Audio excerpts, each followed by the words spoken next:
আজ আপনাদের সাথে ঘরোয়া পদ্ধতিতে তৈরি একটি খুব ভালো হেয়ার অয়েলের রেসিপি শেয়ার করে নিচ্ছি। প্রথমে 500 গ্রাম মতো খাঁটি নারকেল তেল বা সর্ষের তেল নিয়ে নিতে হবে।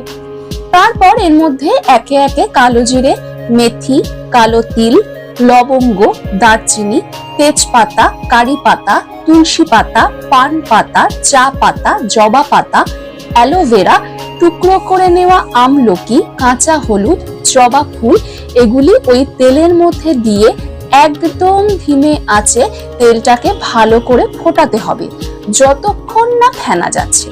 খেয়াল রাখতে হবে উপকরণগুলির রং পরিবর্তন হওয়া পর্যন্ত ফোটাতে হবে, কিন্তু সেগুলি যেন পুড়ে না যায়। আর তেলটাকে বারবার নাড়তে হবে। ওই উপকরণগুলি ছাড়াও আপনারা এতে মেহেন্দি পাতা, ভৃঙ্গরাজ পাতা, তিসি ও ছাঁচি পেঁয়াজ কুচিও অ্যাড করতে পারেন। ফেনা চলে গেলে ও উপকরণগুলির রং চেঞ্জ হয়ে গেলে তেলটি রেডি। এবার ভালো করে ছেঁকে ঠান্ডা করে এর মধ্যে 3-4টি ভিটামিন ই ক্যাপসুল থেকে অয়েলটাকে বের করে ভালো করে মিশিয়ে নিয়ে একটি কন্টেনারে ভরে রাখুন।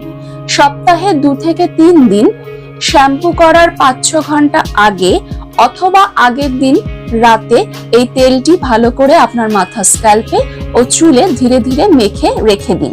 তারপর শ্যাম্পু করে নিন। এই পুষ্টিকর তেলটি ব্যবহারের ফলে চুল ওঠা বন্ধ হবে, চুল গজাবে ও কালো ঘন মসৃণ হবে।